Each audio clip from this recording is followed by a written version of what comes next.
Hey everyone, it's Carissa Wiley at Sprinkled with Glitter. Thanks for joining me today. Today I am sharing two adorable cards featuring some products from Mama Elephant. This is the Boba tea stamp and die set combination. I absolutely love it. And I'm going to be showing you some really simple watercolor. It's actually not watercolor, but that'll be our secret. Featuring the Zig Art and Graphic twin markers and a blender pen. It's super easy and I think you're going to like it if you're feeling a little intimidated by the whole watercolor thing. So Mama Elephant has this whole suite of products featuring the stamps and dies, and then there's this shaker die set, which is absolutely adorable. I cannot wait to use this. This creates little boba tea shakers. Now I have to admit, I have never had boba tea or boba or whatever you want to call it. But this stamp set had me like so crazy. I think I'm going to have to try it the next time that, we can actually leave and go somewhere. So I am going to arrange several of these stamps onto my mini Misty. This is the Hero Arts version. It's absolutely adorable. It's black and it's just, yes, so good. I'm going to ink them up in some Gina K Obsidian Amalgam ink and then stamp them onto some, now this is key, I'm stamping them onto some Bristol Smooth cardstock. Now this cardstock works really well with water-based markers. So keep that in mind. If you're not having the results you want with your clean color real brush markers or your Art and Graphic twins or even some distress markers, you may want to try the Bristol Smooth cardstock. It works really well. Now, after I've stamped a couple more little cups, I'm going to take this boba image and stamp it inside of the cup. I love that there are options to add more or not have any at all. If you don't know, boba is actually from what I understand and what I Googled, tapioca. So they're like these little tapioca balls in the bottom of this tea. Now, I am no boba expert, so just keep that in mind. But I have seen it a couple of times at the nail salon, not recently because I haven't been to the nail salon. I'm actually doing my own nails right now. But I digress.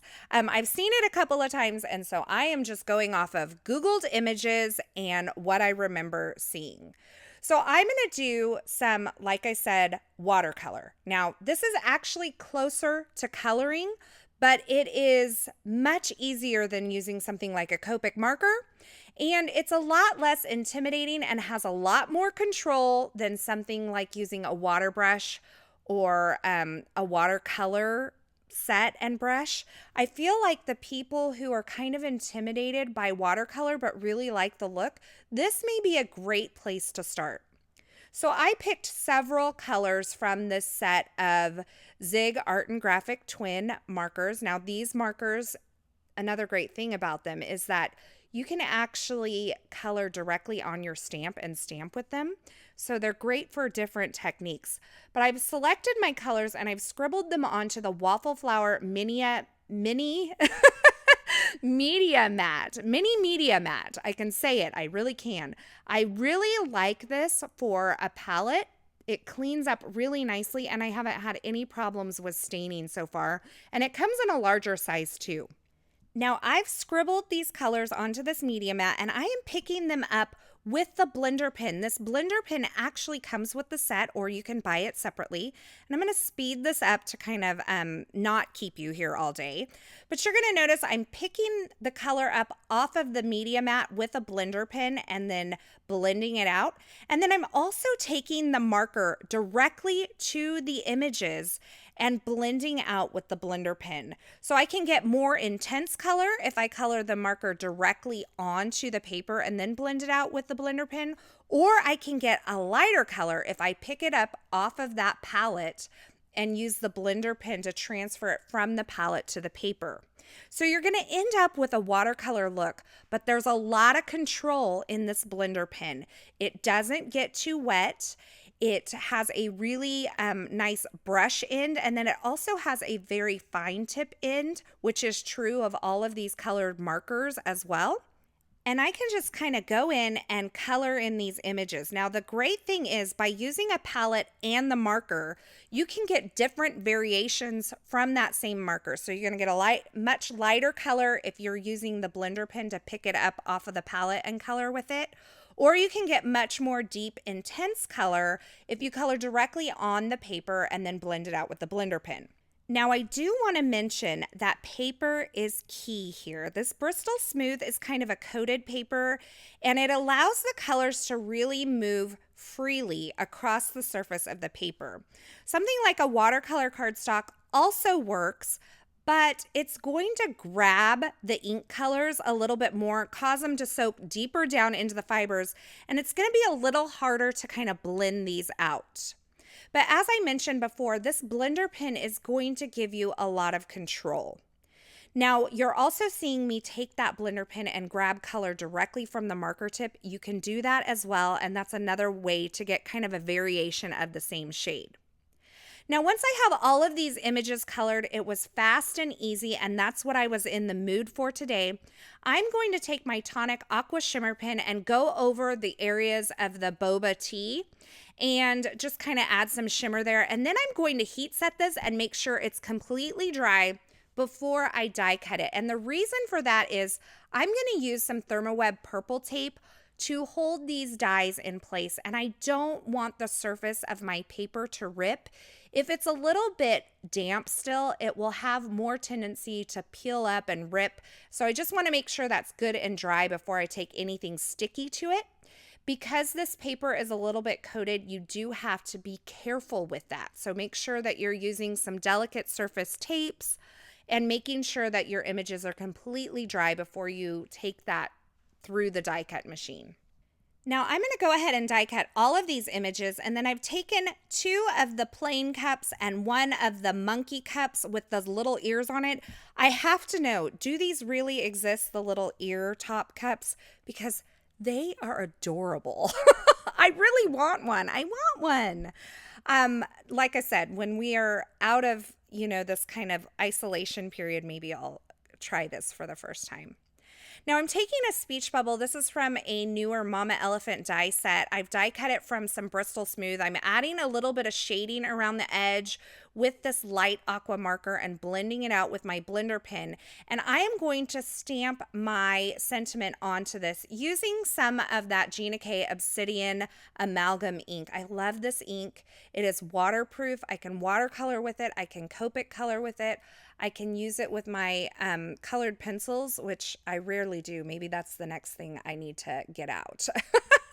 But it's a great dark black ink, and I'm really happy with the results of it, even for sentiments. So I'm stamping that sentiment onto the speech bubble, and then I am going to take and adhere a little bit of pattern paper along the bottom of this card base. I created my card base from some Neenah Solar White heavyweight cardstock. It's a 110-pound cardstock. It's cut to 4 1/4 by 11 inches and then scored at 5 1/2 inches. And then that creates my top folding A2 size card. And then I'm going to use some foam adhesive to adhere my little boba cups onto this card base after I've adhered that pattern paper. I absolutely love how these cups layer up, and I created like an ombre effect with the different colored pinks to go across. So I have kind of like this ombre boba tea going here. I love that. And it's all shimmery and sparkly. It's absolutely perfect. It's like everything that my dreams are made of as far as drinks are concerned. And then I'm going to take some foam adhesive and adhere my little speech bubble as well. And then I stamped, colored, and die cut some more of those boba images and adhered those along the bottom where that pattern paper is as well. Now I'm going to finish this card off with a few of these clear drops. These are the Essentials by Ellen clear drops, and they are absolutely perfect. They have no air bubble in them at all. And I'm just adhering those onto my card using a little bit of liquid glue. And I did adhere a couple of the smaller ones over those boba images, kind of sprinkled throughout to give them a little bit of shine and dimension. And that completes my first boba tea card for today. I'm also going to create another card using this stamp set and showing you the shaker element that comes included with these little boba tea dies. So I have the plain cup stamped again. I'm going to die cut it using the outline image. I'm going to run that through my Gemini Junior. And once I have that die cut, I am going to take this inner image here. This allows you to die cut that liquid portion of the cup out. So I'm just lining that up with the stamped and die cut image. I'm going to hold it in place with my Thermoweb purple tape and run that through the die cut machine again. And this is going to create an opening in that area. Now there are two sizes of the liquid cutouts. So you have to figure out which ones kind of coordinate with which cup from the set. But look at that. I have the perfect base for a shaker here. Now I'm going to add some quick coloring using, once again, a couple of those Zig Art and Graphic twin markers and my little blender pen. And then you'll notice that I've die cut a plain white cup as well. That's going to be the backer for my shaker portion. So I'm going to just take these Art and Graphic twins, scribble a little bit of color on it, and then blend it out with my blender pen. Once again, I did die cut these from the Bristol Smooth so that I could get a nice blend. And that is going to be the backer for my shaker, and it's going to add some color into that liquid area. Now, my only regret on this card is right here. And instead of using like a clear acetate for the window portion of my shaker, I used vellum, and I wish I wouldn't have. But I just cut a little scrap and adhered it onto the back using some liquid glue. And then I used the Derice foam strip adhesive. They're like these little pre-cut strips to make the well for my shaker area. So I'm just enclosing that area on the bottom where I want my little shaking boba to go. So I'm just putting little strips all around that edge.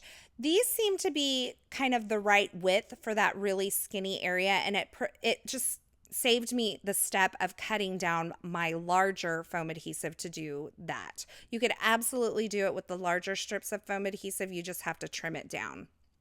So now I'm taking some 4mm espresso sequins from Pretty Pink Posh. I never thought I would use brown sequins, but here I am using brown sequins and killing it. So I put a few into that colored area, and then I'm going to remove the backer from the foam adhesive that's on my shaker front and adhere that right over the top of that plain backer layer. And just make sure everything's lined up. And then I have my little shaking sequins and my little shaker boba cup. So cute. Now I created another A2 top folding card base out of some Nina Solar White heavyweight cardstock. And I'm stamping a few of these boba images directly onto the card base. I'm going to tell you that this card is about as one layer as I get because I like big cards. If you don't know that about me, then maybe we haven't met. And welcome. I'm so glad you're here. Please consider subscribing. So I have just the card base and this one like layer coming off with a little bit of dimension in that shaker boba cup. I'm going to layer this up with a little bit of pattern paper. I've added my heat embossed sentiment along the bottom. And that's going to complete my card for today. I did color in those boba little, I don't know, what are they, beads, beans, boba? I don't know, maybe they're just boba. I colored those in using the Kuretake Zig Art and Graphic twin markers. And then I'm going to finish this off with a few more of those 4 and 6mm espresso sequins from Pretty Pink Posh. And that completes my second card featuring this adorable little boba shaker. And like I said, there is the boba shaker die set. It creates larger boba shakers, and I cannot wait to create a card with that and share it with you. So there you have it, a couple of quick and easy cards featuring some kind of watercolor.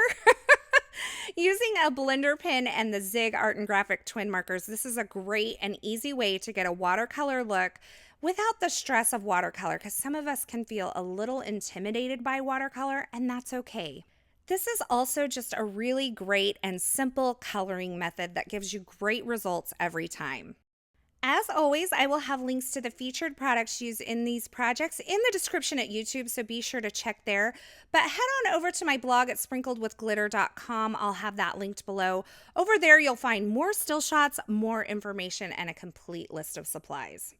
As always, thanks for joining me today. I hope you enjoyed this video. If you did, be sure to give it a thumbs up and don't forget to subscribe and turn on the notifications here on my YouTube channel so you won't miss any of my paper crafting and card making video tutorials. Thanks again for stopping by. I'm so glad you're here. And until next time, I hope you have a fabulous day.